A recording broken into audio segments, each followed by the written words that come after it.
Dave and Lynette, the two men were arrested yesterday. I spoke with police and people who live nearby who said they're very concerned to hear about drugs so close to a school. These are the two men that were arrested, 53-year-old Bernard Page and 59-year-old Richard Palmer. They were arrested for drug activity within 1,000 feet of J.H. Rose High School. According to reports, customers in Kinston and in Hyde County near Englehart have also had problems with the scam.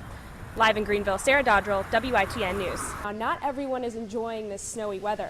On Arlington Boulevard behind me, the roadways are slushy and slick, which is why a lot of people I spoke to today say that they're sick of being cold and ready to take a vacation. Dave, the first and second graders were moved to another part of the school after almost everything in their classrooms were destroyed and the building suffered severe damage. Dave and Lynette, the excitement around the Olympics has gotten people more interested in sports like hockey. I spoke with a couple athletes at ECU who said they're happy to have the spotlight on their favorite sport. There are at least 3 other safe houses for girls of human trafficking in our state, but this one will be the only one for boys in the entire country. Dave, according to the lawsuit, the software was launched in July of last year, and since then, doctors have been shorted millions in government reimbursement for their services. This 50-page lawsuit was filed Thursday morning by 7 healthcare providers from across North Carolina.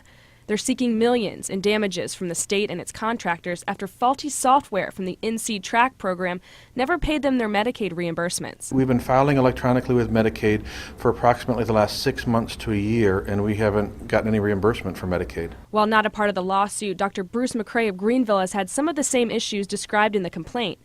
At a stop in Wilson this morning, we asked Governor Pat McCrory for his reaction to the lawsuit. And I want to remind you, this was a program which was supposed to be online even before I came into office, I believe, and that and NC Fast.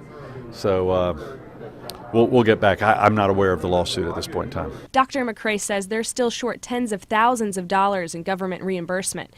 The complaint mentions practices have had to turn away Medicaid recipients or close down entirely as a result of the delayed payments. If somebody is 80-90% Medicaid and they're not getting reimbursed, and the staff members, they still want to get paid and they still have utilities and they still have overhead, as I said, I don't know how that would be really tough on them. David Lynette, last night Lee Brice's I Drove Your Truck won Song of the Year. I sat down with the family who inspired that song, who said it's an honor to have their son memorialized in such a big way. It's a song that's getting national attention. Wednesday night at the CMA Awards, Lee Brice's I Drive Your Truck won Song of the Year. The song was inspired by a family who now lives here in Grifton. Jared Monty was their son. He died in combat in Afghanistan in 2006. Somebody heard an interview with Jared's dad, and somebody asked him how he keeps his memory alive. Driving his truck every day got him through the day.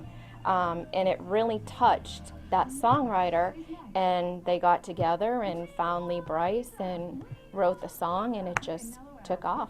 Monty served in Afghanistan for about a year, and on June 25th of 2006, he attempted to rescue one of his men and was killed. They fired an RPG, and he was mortally wounded. He lived for a short time, and his last words were, "I've made my peace with God and tell my family I love them." And he ended up getting the Medal of Honor because of that heroism. Monty has been honored in more ways than one, but his mother says this song is not just about their family. Cheryl Patrick, her son was killed the same battle with my son. She drives his truck.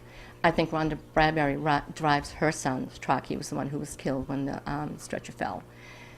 There are so many people when that song came out and explained what the song was about, wrote in about how they drive their son's truck as well.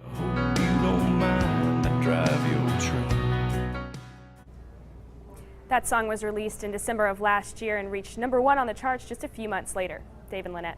All right, thanks, Sarah. And Monty was posthumously awarded the Medal of Honor in 2009. By the way, his father is still driving that Dodge Ram. What a great story. I know, an amazing story, and an honor to them as well.